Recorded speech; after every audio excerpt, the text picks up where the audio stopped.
À vos yeux fatigués, j'apporte une vision d'un monde différent, si nouveau, si propre et frais, que vous oublierez la douleur et le chagrin que vous voyiez auparavant. Le thème de cette vidéo peut paraître en contradiction avec celui de ma dernière vidéo où nous avons vu que rien de ce que nous voyons n'est réel, que notre monde n'est qu'une grande projection, une illusion géante, et qu'à cause de cette projection dans notre esprit et à partir de notre esprit, nous prenons l'illusion que nous voyons pour la réalité et la réalité que nous ne voyons pas nous semble être une illusion. Alors, d'un côté, Jésus nous dit que tout ce que nous voyons, notre monde tout entier n'a aucune existence réelle, et de l'autre côté, il nous dit que Dieu est dans tout ce que je vois. Et pourtant, la contradiction n'est qu'apparente, parce que comme je le disais dans ma vidéo où je faisais le résumé de l'enseignement d'un cours en miracle, il ne sert à rien de dire ou de comprendre que nous vivons dans une illusion, si nous ne savons pas ce qu'est la vraie réalité, ce que c'est que le réel, et surtout si nous ne savons pas comment nous libérer de ce qui est faux, pour avoir accès à ce qui est vrai, à ce qui est réel. Mais Jésus, dans son cours, nous le dit. Il nous explique comment avoir accès à la vraie réalité, tout en nous donnant les moyens de le faire, et il nous explique comment utiliser ces moyens. Les moyens te seront expliqués avec soin. La révélation peut à l'occasion te révéler la fin, mais pour l'atteindre, les moyens sont nécessaires. Je parlerai de ces moyens dans une prochaine vidéo. Donc, un cours en miracle nous explique ce qu'est l'illusion et ce qu'est la vraie réalité. Et la vraie réalité, ce n'est pas le monde que nous voyons et dans lequel rien ne dure et tout finit par se détériorer et mourir. Rien dans ce monde n'échappe à la loi de l'illusion. Et pourtant, bien que ce monde soit complètement illusoire, on peut faire l'expérience de la réalité, même ici au milieu de l'illusion. Quand Jésus nous dit que Dieu est dans tout ce que je vois, il faut l'entendre à la lettre. C'est exactement comme ce qu'il nous dit à propos du fait que ce monde est illusoire. Il faut le comprendre littéralement et non symboliquement. Et donc, de la même façon que rien de ce que nous voyons n'est réel littéralement, eh bien, Dieu est dans tout ce que nous voyons littéralement. L'erreur qui pourrait être commise ici, ce serait de faire un raccourci rapide et de penser que, comme Dieu est dans tout ce que je vois, alors tout ce que je vois est Dieu. Et de fait, cette erreur est souvent commise et le monde que nous voyons est interprété comme étant la manifestation de Dieu qui veut faire l'expérience de la dualité dans un cycle sans fin de séparation et d'unification.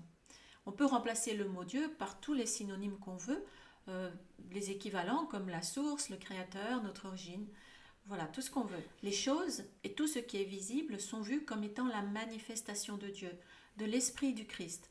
Mais ce n'est pas ça. Ce qu'on appelle la manifestation ici, ça n'est pas la manifestation de la réalité. Ce ne sont pas non plus différentes facettes d'une même réalité ou d'un même esprit, puisque sinon cela signifierait que ces facettes sont réelles, puisque la réalité est réelle, comme les différentes facettes d'un diamant sont aussi le diamant lui-même. Ici, ce n'est pas ça. Tout ce que nous voyons, ce sont des illusions imaginées. La réalité est une et elle n'a pas différentes manifestations ou différentes apparences ou différentes expressions. Les seules différences que nous pouvons considérer comme appropriées ici dans le monde, ce sont les mots qui la définissent symboliquement, puisque aucun mot ne peut définir cette réalité absolue. Ce sont des mots comme par exemple le amour, innocence, paix, unité parfaite, etc. Et là, oui, on pourrait dire que ce sont des facettes de la réalité. Mais ces facettes ne sont pas des choses, ce sont des sentiments. Mais tout ce que nous voyons dans ce monde, c'est une manifestation illusoire et imaginée. Ce n'est pas une partie de l'Esprit du Christ et elle n'a aucune réalité. C'est juste impossible que la source de l'amour parfait, de l'unité parfaite, soit capable de créer un tel monde, un monde de souffrance, de cruauté, de punition, où tout se déroule en faveur des uns et au détriment des autres, où pour qu'une chose vive, une autre doit mourir, où les enfants vivent des choses atroces dès leur âge le plus tendre. Si Dieu était capable de ça, ou même simplement de le permettre, alors ce ne serait pas Dieu, ce serait un fou, ce serait un tyran sans aucune compassion et qui prendrait plaisir à la torture des enfants. Ce ne serait pas un Dieu d'amour, ni de paix, ni de liberté, ni de joie. D'où vient la croyance totalement insane en des dieux de vengeance? Un Dieu qui a besoin de faire l'expérience de la dualité et de la souffrance, c'est un Dieu auquel il manque quelque chose. Et donc il est incomplet. C'est un Dieu qui souffre du manque. Il n'est donc pas parfait, il n'est donc pas fiable. Un tel Dieu n'est pas Dieu. Ce n'est pas de ce genre de personnage que Jésus nous parle dans un cours en miracle. Il nous parle de la source de l'amour parfait, de la paix parfaite, de la joie parfaite, du bonheur parfait. Et la source de cela ne peut créer que ce qui est pareil à elle-même, que ce qui est exactement comme elle. Cette source est unité parfaite. Et il n'y a en elle aucune séparation, aucune division, aucun conflit, aucune souffrance, aucune contradiction. Donc il n'y a rien de tout cela non plus dans ce qu'elle crée. Il n'y a aucune cruauté en Dieu, ni aucune en moi. Et donc, si Dieu est l'unité parfaite, il n'y a rien d'autre, il n'y a que lui et ce qu'il crée. Ce qu'il crée, c'est le Christ, c'est la filialité, c'est l'extension de lui-même. Et c'est ce que nous sommes, c'est notre réalité. Dieu est pur esprit, et sa création est pur esprit, exactement pareil à lui. Son amour est tout ce que tu es et qu'il est, le même que toi, et toi le même que lui. Dieu étant parfait, ce qu'il crée est parfait. La vérité à ton sujet est si élevée que rien d'indigne de Dieu n'est digne de toi. Si Dieu est unité parfaite, sa création ne peut qu'être aussi unité parfaite. Donc Dieu et sa création est partout, sans aucune division ni séparation. Le pur esprit est partout. Il n'y a que lui. Toute autre chose n'est que pure illusion, n'est qu'invention, imagination dans notre esprit. Si nous voyons autre chose, nous voyons quelque chose qui n'est pas là. Nous voyons une illusion projetée sur la réalité, un mirage. Dans cette illusion, toutes choses sont séparées entre elles. Tu vois beaucoup de choses séparées autour de toi, ce qui signifie en fait que tu ne vois pas du tout. Cette illusion est comme un voile dans notre conscience, et nous prenons le voile que nous voyons pour la réalité, alors que ce qui est réel, c'est ce que ce voile d'illusion nous empêche de voir. La manière dont nous nous faisons le plus avoir par cette illusion, c'est par la manière dont nous voyons les autres. Mais ce thème fera l'objet d'une autre vidéo. Donc le voile de l'illusion nous empêche de voir la vraie réalité. Mais il y a une manière d'avoir accès à cette réalité qui nous est cachée. Et la manière dont nous pouvons y arriver, c'est en nous occupant de l'illusion pour la défaire, en la regardant et en la pardonnant de la manière précise que Jésus nous enseigne dans un cours en miracle. Et alors ce qu'elle nous empêche de voir nous sera révélé et nous pourrons en faire l'expérience. De fait, le monde réel peut être perçu. Tout comme le monde que nous voyons est une illusion, littéralement et pas symboliquement, Dieu est dans tout ce que nous voyons, littéralement et pas symboliquement. Ce n'est pas une métaphore, c'est réellement comme ça. Où que nous regardions, Dieu y est. Il n'y a pas un seul petit recoin dans tout cet univers et dans tous les univers parallèles où Dieu n'est pas. Il n'est pas possible non plus d'imaginer qu'il pourrait y avoir quoi que ce soit à l'extérieur, car nulle part cette lumière n'est pas. Chaque objet, chaque corps, chaque parcelle de tout ce qui nous entoure baigne littéralement dans la lumière du pur esprit et est complètement imbibé de cette lumière. Il est possible de la voir par moments et même de plus en plus, bien que ce ne soit pas nécessaire. La vue de cette lumière peut se manifester de plusieurs façons et la voir est le signe qu'on avance sur ce chemin, mais ne pas la voir ne signifie pas qu'on n'avance pas. On peut avancer tout autant sans avoir ce genre de manifestation. Pour les personnes qui la voient, elle peut être perçue sous la forme de petits éclairs lumineux ou d'étincelles, de petites étincelles, soit dans l'air, soit autour des objets ou autour des personnes. Jésus en parle un peu. La vision te viendra d'abord par petits éclairs, mais cela suffira à te montrer ce qui t'est donné, à toi qui vois ton frère sans péché. Cette lumière est partout, Dieu est partout. Il ne peut donc pas ne pas être dans toutes les choses de ce monde. Il ne peut pas être absent de l'espace occupé par les objets et par toutes les choses que nous voyons. Dieu est dans tout ce que nous voyons parce que nous sommes dans l'esprit de Dieu et Dieu est dans notre esprit. Ton esprit fait partie du sien et le sien du tien. Donc Dieu est dans tout ce que nous voyons parce que tout ce que nous voyons est dans notre esprit. Dieu étant partout et notre esprit étant dans l'esprit de Dieu, notre esprit est partout. Donc tout ce que nous voyons, l'illusion tout entière, ne peut être que dans notre esprit et nulle part ailleurs, parce qu'il n'y a pas d'ailleurs. Comme je l'ai dit dans ma vidéo, le cerveau, la pensée, l'esprit, c'est le corps qui est dans l'esprit, et non l'inverse. Comme le corps est une illusion, au même titre que tout ce que nous voyons dans ce monde, et que le monde lui-même, le corps est forcément dans notre esprit, comme toutes les autres illusions. Et donc Dieu est dans tout ce que nous voyons. Il est dans tout ce que nous voyons parce qu'il est en nous. et nous sommes en lui. Qu'est-ce d'autre que toi que le Créateur a créé, et qu'est-ce d'autre que toi qui es son royaume? Et voici comment cela est possible. Imaginez un océan. Cet exemple est limité, mais nous pouvons nous en servir quand même. Imaginez donc un vaste océan.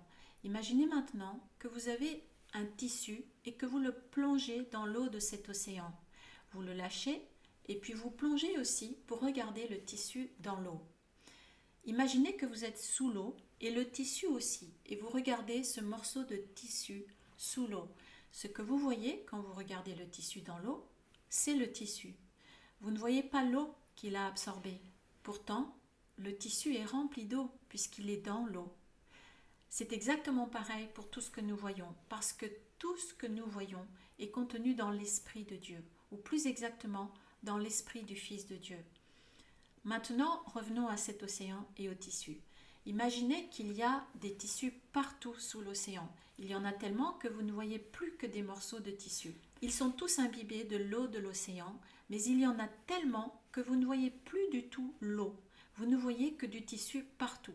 Et vous ne voyez plus du tout l'eau de l'océan. Pourtant, l'eau continue à être partout, puisque tous les tissus sont imbibés d'eau. Ils sont tous dans l'eau, et vous êtes dans l'eau. Mais vous ne la voyez pas. Pour la voir, vous ne devez pas chercher à la voir. C'est juste impossible à cause de tous ces bouts de tissu qui sont partout. Vous devez d'abord commencer à enlever les bouts de tissu. Pas besoin de chercher à en enlever certains en particulier en premier. Il suffit de commencer par ceux qui se trouvent devant vous. Au début, vous ne verrez pas de différence, tellement il y en a. Mais si vous continuez avec patience et persévérance, il y aura un moment où vous allez commencer à voir de l'eau à nouveau. Et au fur et à mesure que vous enlevez les morceaux de tissu, vous allez voir de l'eau entre les morceaux de tissu, car il y en aura de moins en moins. Et un jour, vous aurez enlevé le dernier des morceaux de tissu. Et alors, vous pourrez à nouveau savourer le bonheur de vous baigner dans une eau claire et propre. Mais vous pourrez savourer ça même avant que tous les morceaux de tissu ne soient enlevés, puisque moins il en reste, et plus vous pouvez savourer le fait de baigner dans l'eau de l'océan. Eh bien ici c'est pareil, toutes nos illusions nous cachent la lumière de Dieu. Toutes nos illusions sont dans notre esprit, on pourrait dire dans l'océan. En les enlevant les unes après les autres, de la manière que Jésus nous l'enseigne, il y aura un moment où nous allons sentir de plus en plus l'air frais et reposant de notre vrai soi, jusqu'au moment où nous ne quitterons plus notre soi, car il n'y aura plus aucune illusion. Dans l'exemple que je viens de vous donner avec le tissu dans l'eau, on comprend facilement que ce n'est pas le tissu qui est la source de l'eau, ce n'est pas lui qui génère l'eau, il est dans l'eau et l'eau est en lui parce qu'il est dans l'eau. De la même manière, les objets que nous voyons dans le monde et le monde lui-même que nous voyons contiennent de la lumière, mais ils ne sont pas la lumière, ce ne sont pas eux qui génèrent la lumière. Les objets en tant que tels ne sont même pas là, ils n'appartiennent pas à l'univers de Dieu, au monde de la création. C'est la lumière qui est partout, et donc elle aussi est dans l'espace qui est occupé par les objets, et elle passe à travers eux, elle passe à travers tout, comme l'eau qui entre dans le tissu. La lumière et l'esprit, c'est pareil, et toutes les choses et le monde sont dans l'esprit. L'esprit étant partout, il est aussi forcément dans les choses que nous voyons. La lumière est dans les objets parce qu'elle est partout. Mais les objets ne sont pas la lumière, les objets ne sont pas Dieu, les objets ne sont pas réels, ils n'existent pas. Et les corps biologiques sont inclus dans les objets. Donc Dieu est partout, Dieu est en tout, mais tout n'est pas Dieu. Les choses illusoires sont contenues dans l'esprit du Fils de Dieu, mais comme elles n'ont aucune réalité, elles sont destinées à disparaître. Et quand on ne voit plus les illusions, on voit un monde brillant, pur, incroyablement lumineux et léger. Tout y est d'une indescriptible beauté. Chaque instant est une naissance, propre, non ternie, par laquelle le Fils de Dieu émerge du passé dans le présent, et le présent s'étend à jamais. Il est si beau et si propre et libre de culpabilité qu'il n'y a là rien d'autre que le bonheur. Il n'y a plus aucun souvenir de ténèbres, et l'immortalité et la joie sont maintenant. Sentir l'amour de Dieu en toi, c'est voir le monde à neuf, brillant d'innocence, vibrant d'espoir et béni d'une charité et d'un amour parfait. Qui pourrait avoir peur d'un monde comme celui-là? Ce qui reste et ce qui restera pour toute l'éternité, c'est Dieu et sa création. C'est la vraie réalité, c'est notre vrai soi. Et Jésus nous dit que notre vraie identité, notre vrai soi est infini, pur, innocent, paisible, aimant, joyeux, heureux, immortel, et on peut y ajouter tous les synonymes qu'on veut. Tu ne comprends pas combien la perception que le Saint-Esprit a de toi est élevée en réalité. Et pour avoir accès à la réalité, Jésus nous enseigne à défaire l'illusion que nous voyons. Pour voir la vérité, la projection doit être guérie. Contemple la grande projection, mais regarde-la avec la décision qu'elle doit être guérie et non avec peur. Et comment peut-on la guérir ? En défaisant, en déconstruisant l'ego et son système de pensée, qui sont les croyances fausses qui sont bien cachées dans notre esprit inconscient, les croyances à propos de nous-mêmes, de notre origine, de la séparation, de la culpabilité et de la peur. En défaisant l'ego, on passe d'un système de pensée basé sur la peur et la souffrance à un système de pensée basé sur la paix et l'amour. On passe d'un système de pensée basé sur la trilogie péché, culpabilité, peur à un système de pensée basé sur la Trinité, guérison des croyances fausses, innocence, confiance. Cela modifie notre perception et on passe peu à peu d'une perception de souffrance et de peur à une perception de paix. C'est une transformation intérieure. C'est ce que Jésus appelle un miracle. Donc en défaisant l'ego, on se libère de toutes les illusions qui sont dans notre esprit et on fait de plus en plus l'expérience de la vraie réalité. On vit une transformation intérieure. Et pour défaire l'ego et vivre cette transformation intérieure, Jésus nous donne des outils spirituels uniques et terriblement efficaces. Si on les apprend et qu'on les pratique, on se libère peu à peu des illusions qui nous encombrent l'esprit et on fait de plus en plus l'expérience d'un état d'esprit savoureux et libre. Et un jour, nous atteindrons ce que nous n'avons jamais quitté, notre vraie demeure, notre source, notre soi. La lumière s'étend et recouvre tout, allant jusqu'à l'infini et brillant à jamais, sans rupture ni limite nulle part. À l'intérieur, tout est joint en parfaite continuité. Il n'est pas possible non plus d'imaginer qu'il pourrait y avoir quoi que ce soit à l'extérieur, car nulle part cette lumière n'est pas.